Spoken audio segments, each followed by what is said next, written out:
अस्सलाम वालेकुम व्यूअर्स, मैं हूं मुनीब हक और मैं KH न्यूज़ के प्लेटफॉर्म से आज आपके साथ 5 मिनट में मुल्क की खारजी, एक्सटर्नल और अंदरूनी सूरत हाल पर कुछ बातचीत करना चाहूँगा। हाल ही में पाकिस्तान और चीन के दरमियान जो फ़िज़ाइया की मशक़ें हैं शाहीन 9, वो इंतहाई कामयाबी के साथ इख्तिताम पज़ीर हो गई हैं।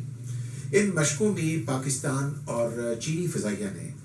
इस बात का ख़ास तौर पर एहतमाम किया है कि भारत को जो राफेल तैयारे मिले हैं फ्रांस की तरफ से, उनको कैसे इंटरसेप्ट किया जाए। इस हवाले से ये जो मशक़ हुई है उसमें इस अमर का तोड़ निकाल लिया गया है कि अगर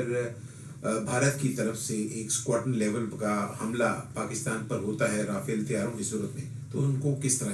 इंटरसेप्ट करना है। पाकिस्तान ने चीन के ताउन से जो तैयारे लिए हैं, चीन से JF-17 थंडर ब्लॉक 3,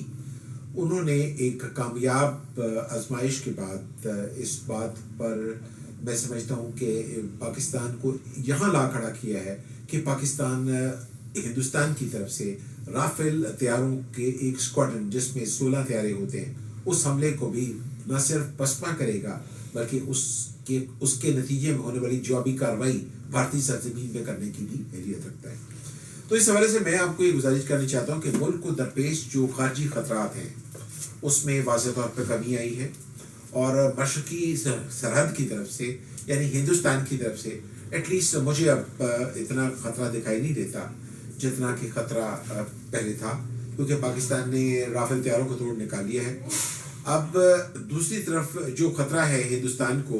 वो अपने अंदर से है, क्योंकि मकबूजा कश्मीर की सूरत हाल के बायस हिंदुस्तान ऑलरेडी एक मुश्किल में था और गुज़श्ता 1.5-2 साल से उसने मुश्किल से निकलने की बजाय और मुश्किल में वो गिरफ्तार हो गया है। और अभी हाल ही में गुज़श्ता 40 दिन में जो सिखों की तहरीक शुरू हुई है, उस तहरीक के नतीजे में भी पंजाब के साथ जो बॉर्डर है पाकिस्तान का, वो एक सवालिया निशान बन गया है। और अगर ये तहरीक चलती है सिखों की तहरीक, तो ये मामला मुतशद्दद हो जाएगा, जिससे संभालना शायद मोदी सरकार के बस की बात नहीं रहे। वापस मैं आपकी तवज्जो पाकिस्तान की अंदरूनी सलामती की तरफ दिलाना चाहता हूँ। इस वक्त मौजूदा हुकूमत की जो पॉलिसियाँ हैं वो 2.5 साल के बाद कदर ताख़ीर से अपनी कामयाबी की तरफ बढ़ रही हैं। मुल्क में सनतों में इजाफा हो रहा है, मुल्क का जो इमेज है उसमें कुछ बेहतरी देखने में आ रही है, जबकि अंदरूनी मुल्क जो अपोजिशन है वो मुझे लगता है अपनी मौत आँख मर गई है, क्योंकि ये जो भानुमती का कुनबा था और ये जो चिड़ियों का चंबा था, इसने बिलाखिर इसी तरह एक एक करके फुर करके उड़ना था। तो मैं अपोजिशन के कायदीन को ये कहूँगा कि ठीक है, उनके सियासी इख्तिलाफ़ात हैं हुकूमत के साथ, उनको भी जारी रखें, लेकिन कौमी सलामती के मामलात में मुल्क को जमहूरियत को दरपेश ख़तरात के हवाले से उन्हें हुकूमत के साथ मुकम्मल तावन करना चाहिए और सेनेट के जो आइंदा इलेक्शन है उस हवाले से अपना किरदार अदा करना चाहिए, क्योंकि सेनेट जो है वो मसावी कौमियतों का अदारा है और सेनेट फेडरेशन की अलामत है। सेनेट किसी एक सूबे का अदारा नहीं है। फेडरेशन का ताल्लुक किसी एक पार्टी से नहीं होता। फेडरेशन एक रियासत में मौजूद तमाम अकाइयों की जो है वो नुमाइंदा होती है। तो सेनेट के इलेक्शन जो है वो बहुत ज़रूरी है, क्योंकि अगर सेनेट के इलेक्शन ना हुए तो मुल्क में आईनी बहरान हो जाएगा, जिसका नुकसान सबसे ज़्यादा छोटे सूबों को होगा। अपोजिशन जो अपना रोने रो रही थी, मैं समझता हूँ कि वो मीनार पाकिस्तान के जलसे के बाद गुज़श्ता माह अपने अंजाम को पहुँच गए हैं। अब जबकि अपोजिशन की पापकी चुकी गई है,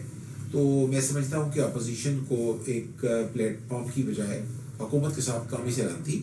और दाखिली इंतशार पर काबू पाने के लिए मुज़ाकरात करने चाहिए। लेकिन साथ ही मैं इस प्लेटफॉर्म से मैं वज़ीर-ए-आज़म पाकिस्तान इमरान खान से भी गुजारिश करूँगा कि उन पर भी कैप्टन ऑफ द शिप होने के नाते से जो जिम्मेदारी आयद होती है, उन्हें भी वो महसूस करें और अपोजिशन को कौमी सलामती, अपोजिशन को सिस्टम में बेहतरी और गुड गवर्नेंस के लिए अपोजिशन की तरफ दोस्ती का हाथ बढ़ाएं, ताकि मुल्क में सही, मुकम्मल, पायदार और जामिया जमहूरियत आवाम को देखने में मिले। बहुत शुक्रिया।